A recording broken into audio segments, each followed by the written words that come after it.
Hello दोस्तों, मैं आपका स्वागत करता हूं हमारे प्यारे चैनल सुपर अकेडमी में।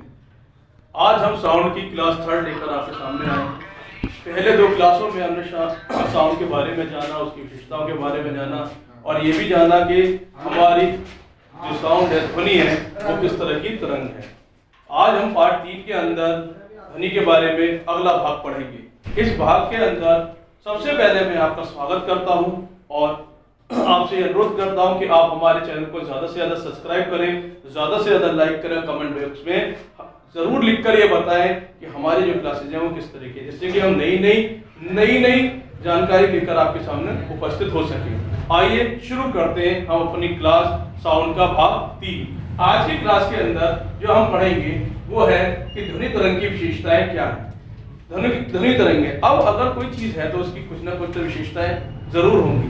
तो सबसे पहले ध्वनि एक अनुदैर्घ्य तरंग है जो माध्यम से होकर प्रगमन करती हुई संपीड़न अवरोधों के से बनी होती है। ये पिछली क्लास में हमने जाना था कि ध्वनि क्या है, एक अनुदैर्घ्य तरंग है। जब अनुदैर्घ्य तरंग है तो उसमें जो कण हैं वो क्या करते हैं, आगे पीछे दोलन करते हैं, वाइब्रेशन करते हैं। तो हमारा पहला पॉइंट जो यहाँ पर विशेषता में आएगा वो यही है कि ध्वनि एक अनुदैर्घ्य तरंग है जो कि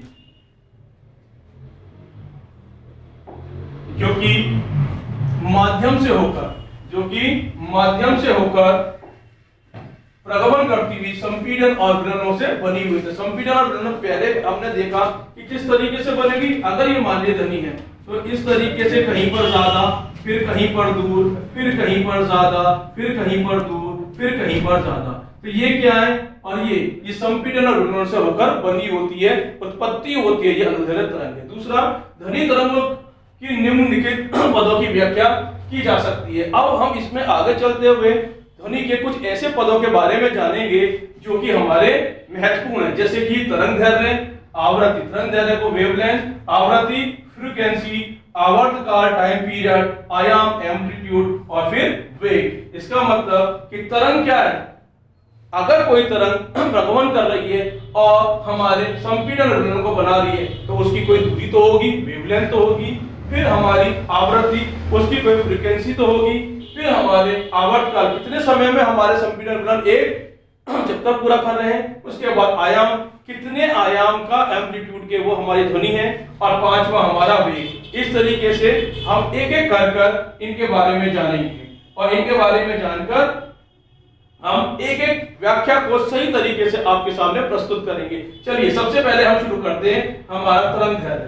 तरंग दैर्घ्य क्या है, 2 क्रमबद्ध संपीड़न अथवा 2 क्रमबद्ध विलयनों के बीच की दूरी को तरंग दैर्घ्य कहते हैं। क्या कहते हैं, तरंग दैर्घ्य।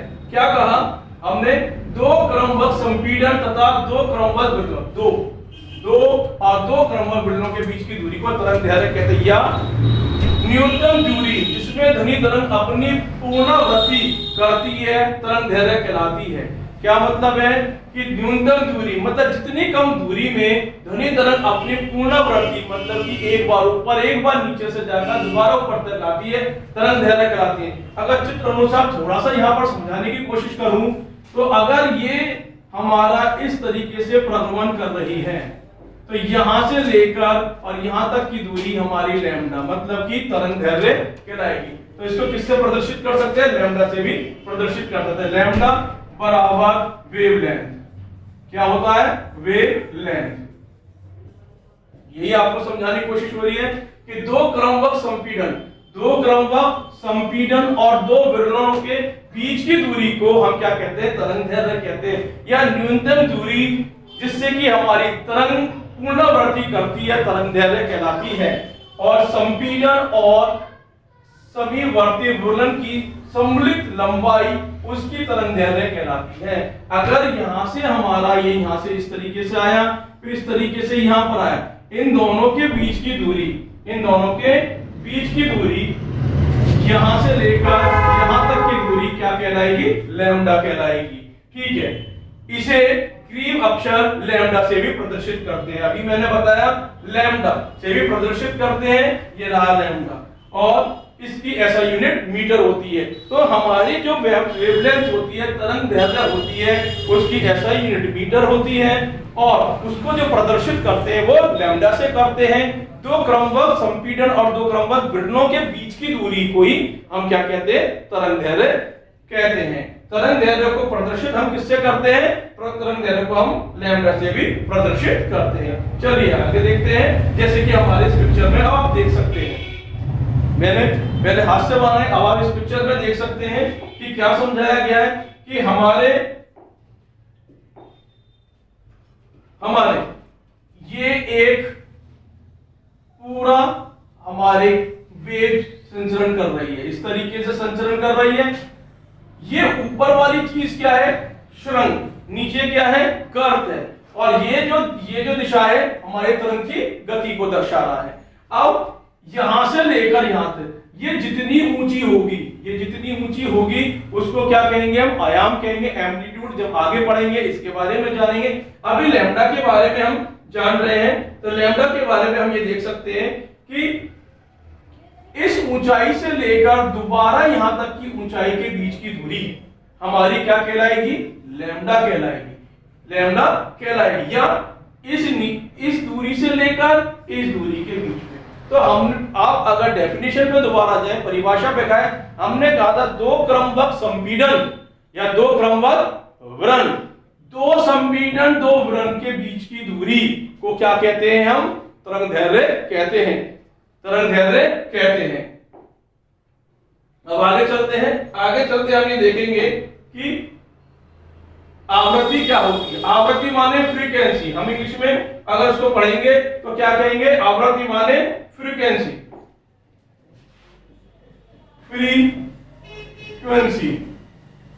ठीक है। आवृत्ति माने फ्रीक्वेंसी। आवृत्ति शब्द हमें उस दर को बताता है जिससे तरंग अपने स्रोत से उत्पन्न हो रही है। कहने का मतलब कि कोई भी तरंग जिस स्रोत से उत्पन्न हो रही है उस स्रोत के दर को जो चीज बताएगी आपकी आवृत्ति कहलाएगी, उसकी फ्रीक्वेंसी कहलाएगी। एक सेकंड में उत्पन्न पूर्ण तरंगों की संख्या तरंग की आवृत्ति कहलाती है। अब हम ये कैसे पता करेंगे कि हमारी तरंग की जो उत्पत्ति हो रही है उसकी दर कैसे है, तो उसकी दर के लिए हमने ये सोचा कि अगर एक सेकंड में हमारी जितनी भी तरंगें बन रही हैं, एक सेकंड में जितनी भी तरंगें बन रही हैं वो क्या कराएंगी, उस तरंग की आवृत्ति कहलाएगी, उस तरंग की आवृत्ति। अब एक सेकंड, क्योंकि एक सेकंड इसलिए क्योंकि हम एक मिनट तो कह नहीं सकते, एक सेकंड, क्योंकि तरंग तो लगातार इस तरीके से बहुत तेजी से चल रही है, ये बहुत तेज चल रही है। तो एक सेकंड में हमारे तरंगों की संख्या जितनी होगी वही हमारी तरंग की आवृत्ति कहलाएगी। हम ये भी जानते हैं कि पूर्ण तरंग, एक पूरी तरंग पूर्ण कंपन को दर्शाता है, पूर्ण कंपन को दर्शाता है। अब कणों में कंपन हो रहा है, अगर मान लीजिए आप ये इमेजिन करिए कि अगर कोई चीज ऐसे रखी हुई, एक बार वो ऐसे हिली और एक बार वो ऐसे हिली, एक बार वो ऐसे हिली और एक बार ऐसे हिली, तो अगर वो एक बार ऐसे और ऐसे एक सेकंड में कितनी बार करती है वही हमारे तरंग की क्या कहलाएगी, आवृत्ति कहलाएगी। तो हमको क्या पता चले कि एक पूर्ण तरंग, एक पूरी तरंग क्या कहलाएगी, पूर्ण कंपन को दर्शाएगी। और अतः प्रति सेकंड कंपनों की संख्या ही आवृत्ति कहलाती है। जितनी सेकंड में हमारी जितनी कंपन होंगी, जितनी सेकंड में हमारी जितनी कंपन होंगी वही हमारी क्या कहलाएगी, आवृत्ति कहलाएगी। तो सर ये दो बातें कैसे हैं, देखिए इसमें दो बातें हैं। पहली तरंग की बात हुई, फिर ध्वनि की बात हुई। तरंग हमारी क्या है, वेव्स, जितनी वेव पर सेकंड हमारी बन रही है वो हमारी क्या कहलाएंगी, तरंग की वेव फ्रीक्वेंसी कहलाएंगी। लेकिन हम बात करें ध्वनि की, तो ध्वनि भी क्या है, एक तरंगी तो अनुदैर्घ्य तरंग जैसी तो है। तो उसमें हम क्या देख रहे हैं कि जब एक पूरा कंपन हमारा एक पूर्ण तरंग के बारे में बताता है, तो हमारी आवृत्ति तरंग ध्वनि के बारे में क्या होगी कि प्रति सेकंड कंपनों की संख्या ही हमारी आवृत्ति कहलाएगी। ये हमारी क्या है, फ्रीक्वेंसी कहलाएगी। तो फ्रीक्वेंसी हमारी क्या है कि पूरा दर, जितनी भी हमारी दर प्रति सेकंड हो रही है वही हमारी आवृत्ति है जिसको हम फ्रीक्वेंसी के नाम से जानते हैं, और एक पूरी तरंग एक पूरे कंपन को दर्शाएगी, और एक सेकंड में जितनी कंपन हो जाएंगी वही क्या हमारी आवृत्ति कहलाएगी। चलिए आगे देखते हैं कि तरंग की आवृत्ति निश्चित होती है, तरंग जितनी भी होती है उनकी आवृत्ति निश्चित होती है और तब तक परिवर्तित नहीं होती जब तक विभिन्न पदार्थों से होकर गुजरती है। कहने का मतलब है कि तरंग की आवृत्ति जो है वो बिल्कुल निश्चित होती है, जिस तरीके से वो चल रही है उसकी दर बिल्कुल हमारी फिक्स है। तब भी अगर मान लीजिए वो बीच में आने वाले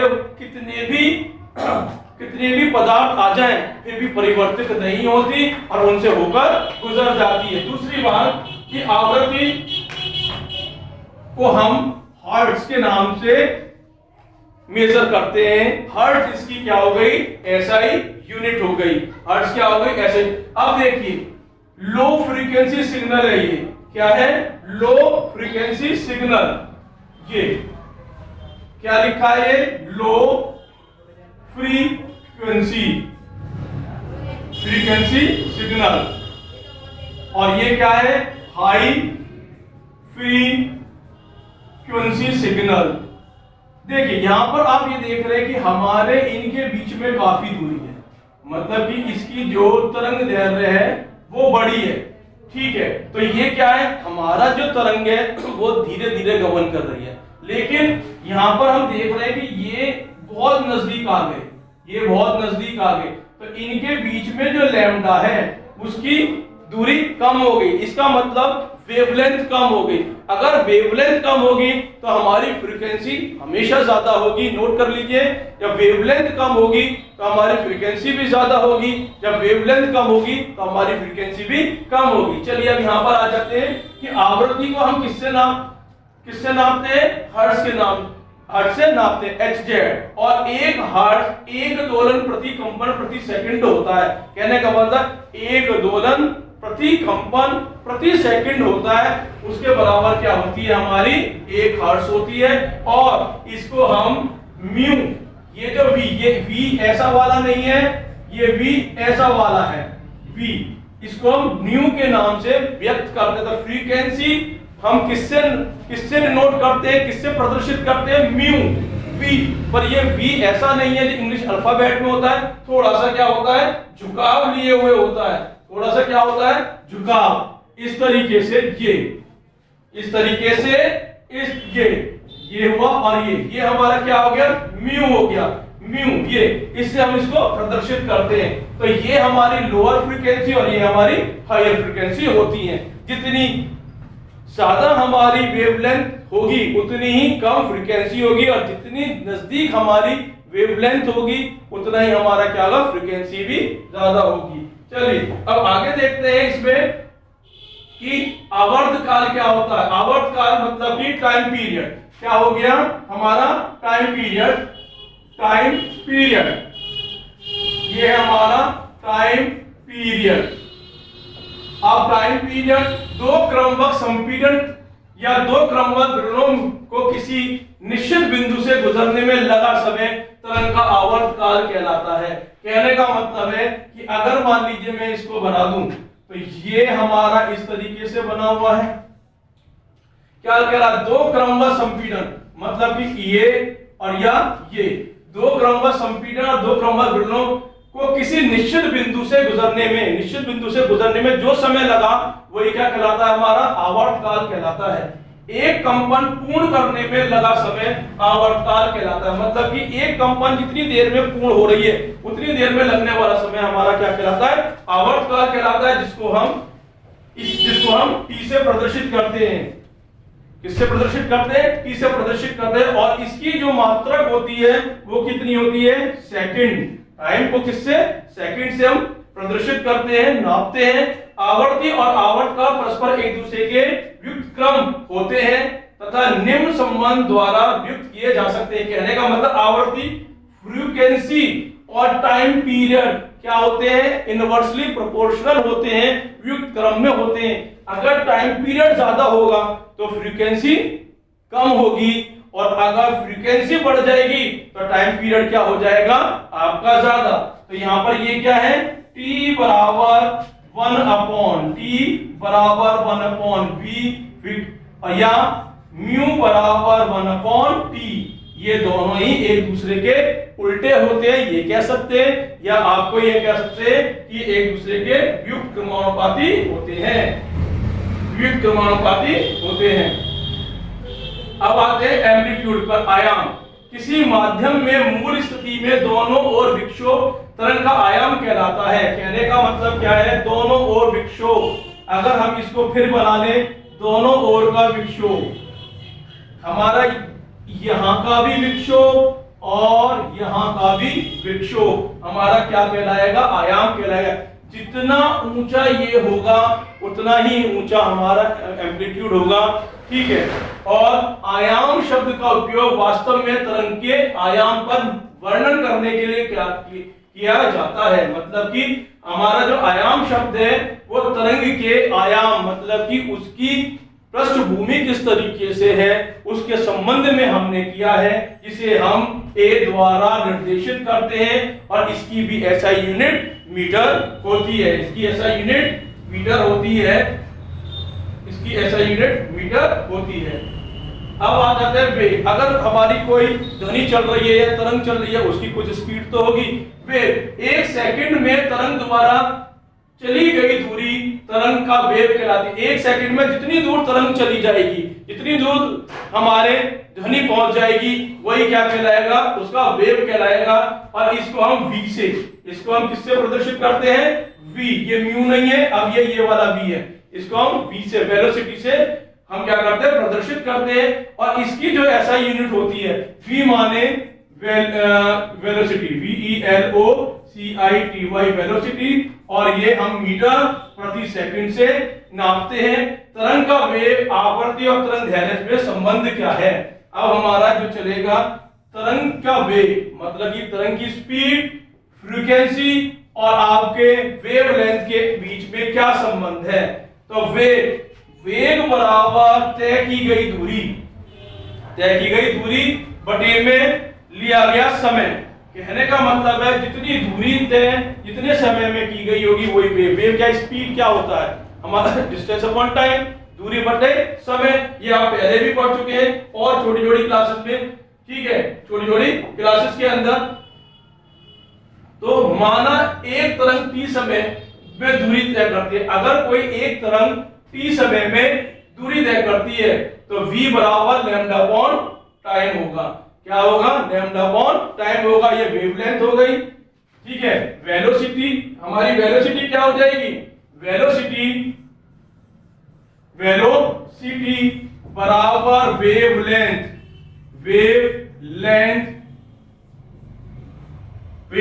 बटे में टाइम टेकन। तो हम जानते हैं कि आवृत्ति 1/t होती है।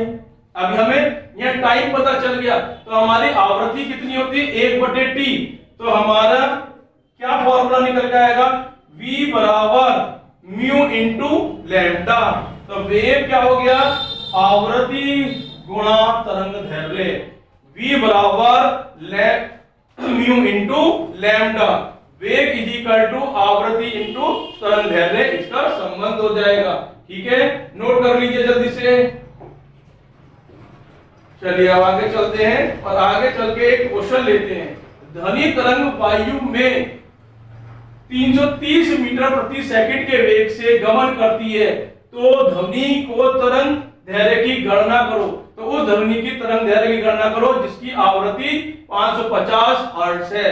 अब इस क्वेश्चन के अंदर हमको ये पता चलता है कि ध्वनि का जो वेग है, ध्वनि का जो वेग है वो कितना है, 330 मीटर प्रति सेकंड, और हमारी आवृत्ति फ्रीक्वेंसी कितनी है, 550 हर्ट्ज है। तो हमारा क्या निकालना है, लैम्डा निकालना है। क्या निकालना है, लैम्डा निकालना है। तो ये किस तरीके से निकाल सकते हैं, अभी हमने एक फॉर्मूला देखा कि हमारा वेग v बराबर क्या होता है, आवृत्ति गुणा लैम्डा, आवृत्ति गुणा लैम्डा। तो आवृत्ति किससे डिनोट करते हैं हम, म्यू से, म्यू गुणा लैम्डा। ये हो गया।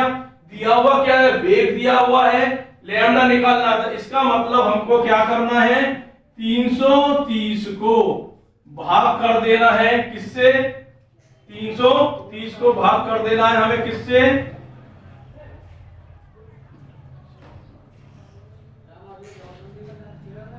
550 से। 0 से 0 कट गई तो 3/5, 3/5 आया था। इसका मतलब इसका आंसर हो गया 0.6। क्या हो गया, 0.6 मीटर। तो ये हमारा उत्तर आ गया कि हमें क्या दिया हुआ है, स्पीड दी हुई है और हमको क्या दिया गया, फ्रीक्वेंसी दी हुआ है, लैम्डा निकालना, लैम्डा बराबर वेग बटे में फ्रीक्वेंसी हमने वो रखा, तो हमारे जो उसकी वेवलेंथ आ गई वो 0.6 मीटर आ गई। लिख लीजिए। चलिए अब आगे चलते हैं। आगे चलते में हम ये देखते हैं ध्वनि की विशेषताएं क्या है। ध्वनि की 3 विशेषता होती हैं। पहला आपका प्रबलता, तारकत्व और गुणवत्ता। ठीक है, इसके संबंध में आप देखिए तीनों विशेषताओं के बारे में जल्दी से समझ लेते हैं। पहली प्रबलता।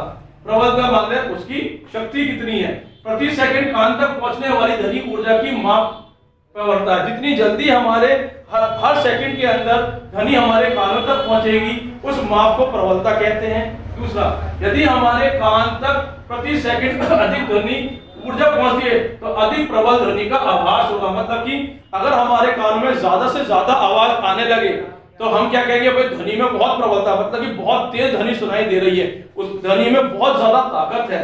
ध्वनि की प्रबलता या मृदुलता को उसके आयाम से ज्ञात कर सकते हैं। कहने का मतलब क्या है, अब यहाँ आयाम आ गया। आयाम का मतलब क्या है कि अगर ये जितना ऊंचा होगा उतना ही हमारा आयाम होगा, तो जितना ऊंचा होगा तो हमारी ध्वनि की प्रबलता भी उतनी ही ऊंची होगी। यदि ध्वनि तरंग का आयाम छोटा होगा तो ध्वनि धीमी या मृदुल हो जाएगी। अगर इसका आयाम छोटा हो जाए, मतलब कि कुछ इस तरीके से हो जाए, तो हमारी ध्वनि बहुत कम हो जाएगी। ठीक है, यदि ध्वनि तरंग का आयाम बड़ा होगा तो ध्वनि तेज होगी। तो ये तो मैं अभी भी बता चुका हूं कि अगर ध्वनि का आयाम बड़ा होगा तो ध्वनि उतनी ही तेज होगी, उतनी ही तेजी से हमारे पास आएगी। ठीक है, जैसे कि हमारा ये हम इसमें क्या देख पा रहे हैं कि ये हमारा एम्पलीट्यूड बड़ा है, ये हमारा एम्पलीट्यूड यहाँ पर बड़ा है। यहां से चली इसकी ऊंचाई है, ये ज्यादा ऊंची है। तो जब ये ज्यादा ऊंची है तो इसका मतलब क्या है कि हमारे एम्पलीट्यूड आयाम बढ़ गया। आयाम बढ़ गया तो हमारी ध्वनि भी बढ़ गई, ज्यादा तेजी से हमारे नजदीक आ रही है और ज्यादा तेजी से आ रही है। और यहाँ पर हम देख रहे हैं कि हमारा ये छोटे हैं, हमारे आयाम क्या हो गए, ये क्या है, हमारा आयाम ही तो है, आयाम। और ये क्या है, ये भी आयाम है। यहां पर आयाम छोटे हैं और यहां पर आयाम बड़े हैं, छोटे बड़े। और यहां पर हमारे आयाम क्या है, छोटी छोटी दूरी बना रहे हैं। तो जहां पर हमारे आयाम छोटा होगा वहां पर ध्वनि धीमे आएगी और जहां पर आयाम बड़ा होगा वहां पर ध्वनि तेजी से आएगी। समझ गए आप कि तेज ध्वनि और धीमी ध्वनि क्या है। अब आगे चलते हैं। आगे चलते में हम ये देखेंगे कि ध्वनि का आयाम ध्वनि तरंगों के स्रोत से उत्पन्न कंपन के आयाम के बराबर होता है। जितना कंपन होगा उतना ही हमारा आयाम होगा। इसीलिए ध्वनि की प्रबलता ध्वनि तरंग उत्पन्न करने वाले स्रोतों के कंपन के आयाम पर निर्भर करती है। तो जितना भी हमारे तरंग के अंदर कंपन होंगे, जितना तेज कंपन होगा उतना ही हमारा आयाम बड़ा होगा, और जितना बड़ा हमारा आयाम होगा उतना ही बड़ा हमारा प्रबलता भी हो जाएगी।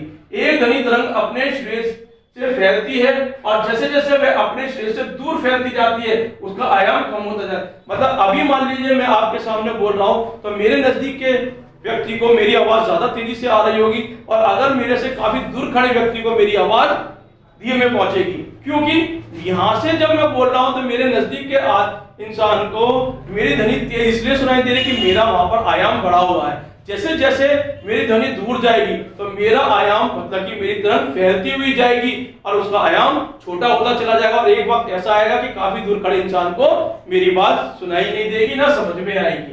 ध्वनि की प्रबलता को डेसिबल में नापा जाता है। हमारी ध्वनि की प्रबलता है, ताकत है, उसको डेसिबल में नापते हैं, और ये हमारे कानों की संवेदनशीलता पर निर्भर करती है। हमारे कान कितने तेज आवाज को ग्रहण कर सकते हैं उस पर निर्भर करते हैं। जैसे कि हम डेक वगैरह सुनते हैं, डेक वगैरह सुनते में हमने ये देखा है कि कभी कुछ लोग तो बहुत तेज तेजी में गाने सुनते हैं, कुछ कम में सुनते हैं, तो वो उनके कम कानों की संवेदनशीलता पर निर्भर करती है। ठीक है,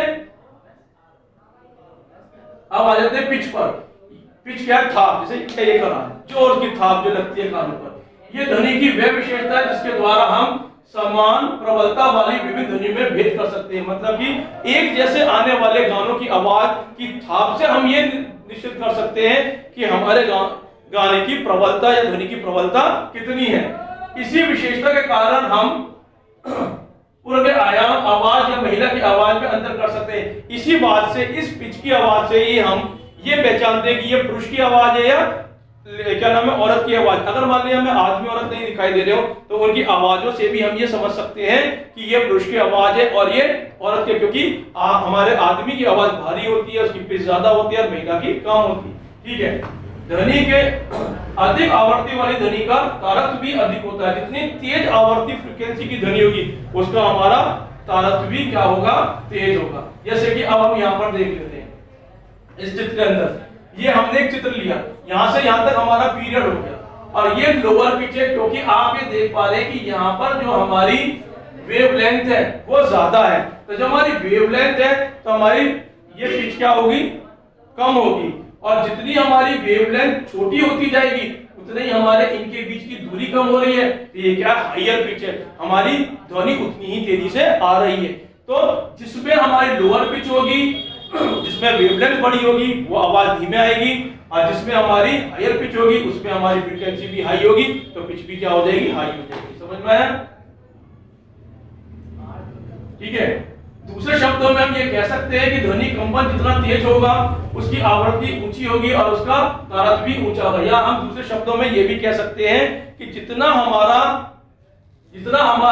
ध्वनि का कंपन होगी, जितनी तेज कंपन होगी उतनी हमारी आवृत्ति भी ऊंची बनेगी और उसका तारतम्य भी ऊंचा ही बनेगा। ठीक है, ये पॉइंट, जितना तेज और आवृत्ति, ये सब हमारे महत्वपूर्ण है। इस प्रकार ऊंचे तारतम्य वाली ध्वनि में इकाई समय में एक बिंदु से गुजरने वाले संपीड़न और वर्णों की संख्या ज्यादा हुई। मतलब कि एक ऊंचे तारतम्य वाली ध्वनि के अंदर एक बिंदु से गुजरने वाले संपीड़न वर्णों की ऊंचाई भी या संख्या भी ज्यादा ही होगी, क्योंकि जितनी ऊंची होगी उतने ही हमारे कणों में कंपन भी ज्यादा ही होनी चाहिए।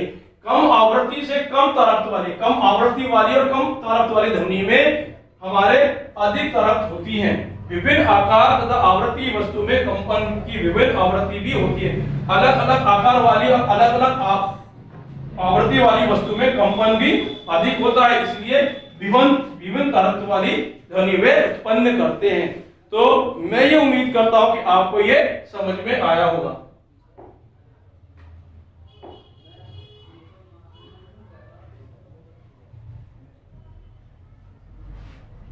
समझ में आया होगा। अब हमने आज कई चीजें समझी और इन चीजों को मैंने आपको डिटेल्स पे बताया और आपने इनको लिखा भी होगा। अब आप हमारे चैनल को ज्यादा से ज्यादा सब्सक्राइब करें, जिससे कि हमें और प्रोत्साहन मिले और ज्यादा से ज्यादा वीडियो लेकर आए। नमस्कार, जय हिंद, जय भारत।